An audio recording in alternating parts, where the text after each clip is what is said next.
Mi nombre es Jairo Velasco, pertenezco a la tecnología en producción multimedia, código 2141286. El día de hoy les vengo a hablar de el Kids Art, ¿sí? Es una definición clásica. El término que se le da es una imitación estilística de formas de un pasado histórico, prestigioso, o de formas y productos característicos a la altura moderna, ¿sí? de esa cultura en ese tiempo. Ya estamos hablando del siglo XIX al siglo XX, y que socialmente eran aceptados y estéticamente consumidos. Este término, como lo repetía anteriormente, se dio en el siglo XIX y hasta la primera mitad del siglo XX. ¿Sí? Fue como el fuerte de la época del Kids Art.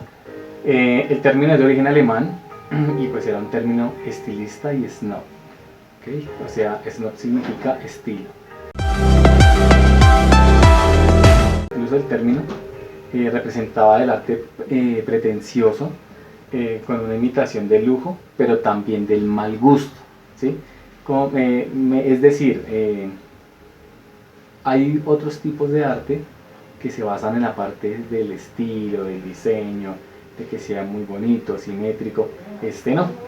Esta tiene la diferencia en que su estilo lleva a la contraria, por decirlo así, del buen gusto al mal gusto. Ese es como el fuerte del Kids Art, ¿sí? Que es una imitación de lujo, pero de mal gusto. Podemos decir que en su uso del término, ese arte se convirtió en el arte, valga la redundancia, de los nuevos ricos alemanes, que usaban esas artes para la decoración de sus casas, imitando con materiales menos nobles, pero con más exageración, a los objetos de la aristocracia en esa época. Entonces, ellos utilizaban, bueno, como para dar la explicación un poco más al contexto actual, utilizaban cualquier implemento un poco más barato, por decirlo así, de menos calidad, pero en su pintura la exageraban en colores, en coloración, en gráficas. Por ejemplo, si en un arte de otra época era un rostro perfecto, ellos lo exageraban y lo volvía más fuerte. Por ejemplo, un rostro más fuerte. Entonces más o menos se basaba en eso la cultura Kids Art. Adicionalmente, también el señor Theodor Adorno percibía esto en términos de lo que él llamaba la industria cultural, donde el arte es controlado y planeado por las necesidades del mercado y es dado a un pueblo pasivo que lo acepta. ¿Sí? Era como impositivo también en esa época que tenían que usar ese tipo de arte. ¿Sí? Lo que es comercializado en un arte que no cambia y es formalmente incoherente, pero que sirve para dar una audiencia de ocio y algo que mirar. En eso era lo que se basaba esa época del Kids Art. También era subjetivo, cambiante y orientado, con una opresiva estructura de poder. ¿Sí? Siempre prevalecía el poder en sus artes. Entonces, por eso, como le repito, era muy fuerte como este tipo de culturas. Había algo muy loco, por decirlo así, muy loquísimo. Exageraban cualquier cultura, la exuberaban. Entonces también parecía como si fuera una parodia de conciencia estética. También podemos decir que el Kids Art, además de exageración de formas e imitación de clásicos, presenta sentimentalismo y trata de gustar al público. Un ejemplo fue la obra de un mueble de Luis XVI,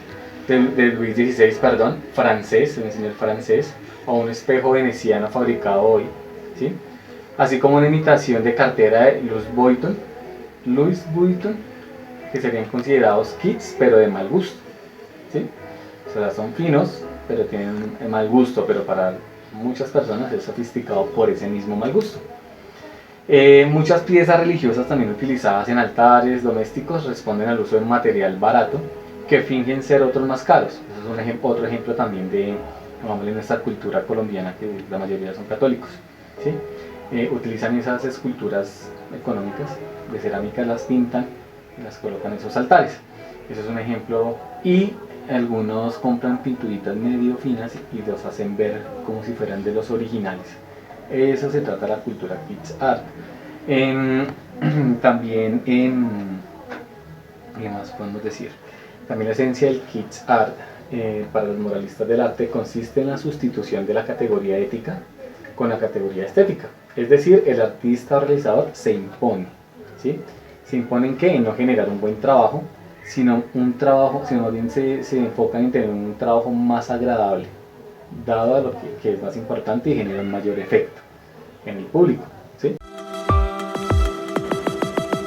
Por otro lado, vamos a hablar del arte académico, así como para hacer un repaso como muy breve de la historia. El arte académico en el siglo XIX todavía se ve a menudo como kitsch, aunque esta versión está siendo atacada por críticos modernos, por lo mismo, por lo que les hablaba anteriormente, por la fuerza que se gasta esas artes.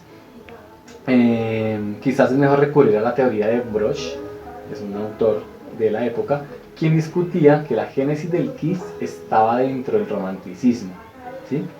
Que no es kitsch por sí mismo, pero abrió la puerta para el gusto del kitsch, o sea, el kitsch art, ¿sí? Esta fue la puerta en la época del romanticismo también. Ha acentuado la necesidad de trabajo de arte expresivo y evocador. Cuando hablamos del postmodernismo, estamos hablando de los años 80, la línea entre los kitsch y el arte se volvió otra vez borrosa, ¿sí? Por otro tipo de arte. También surgió el concepto de camp, que es una apreciación irónica, de otra manera se consideraría tonta o pedante, o de otro modo, como se le llama, kitsch. Susan Sontag, en Notas sobre camp en 1964, aproximadamente, así como un devaneo, lo definió como un tipo de sensibilidad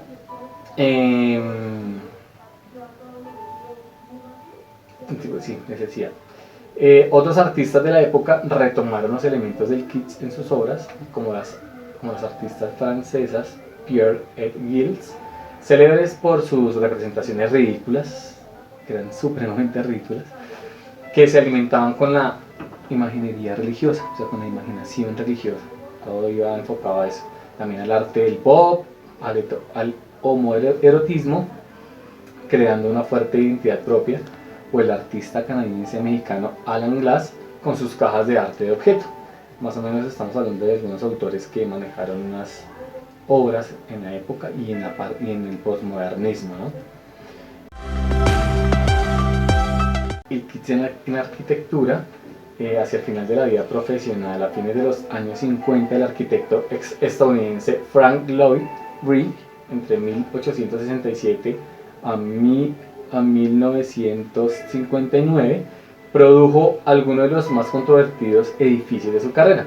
En la búsqueda obsesiva, ¿sí?, de hacer un arte totalmente diferente, reitera que la manera manierista de sus propias obras basadas en las formas curvas hizo un edificio totalmente curvo en California, ¿sí?, diferente a los demás que eran más simétricos. Eso fue lo que hizo este arquitecto. Hablando así banalmente en el contexto hispanoamericano, en Argentina Federico Jorge Klemm dedicó uno de los programas de su ciclo televisivo, El Banquete Telemático, a teorizar sobre el kitsch. El programa se denominó Cultura Kitsch, que fue conducido por Klemm junto al crítico y teórico Charlie Espartaco. Bueno, también continuando con la cultura hispana, hablamos de Costa Rica cuando hablamos del perro kitsch de yeso, común en las casas de las zonas rurales de Costa Rica. Es más, en este momento, en la actualidad, se usa mucho el arte kitsch, ¿sí? Pero obviamente lo utilizan más como personas que saben del tema, o un poco más críticos. Hay otras personas que no saben qué es kitsch art, ¿sí?, pero lo usan, compran cosas, aún no sabiendo qué significa que es kitsch art, pero los compran por su gusto, por el gusto. extravagante que tienen, un gusto fuerte. ¿Listo? Entonces, no siendo más, espero pues me haya hecho entender con base a lo que significaba el arte Kids Art y pues como su parte histórica que manejaban algunos de los autores y sus características principales. Muchas gracias y tengan una feliz tarde. Bye bye.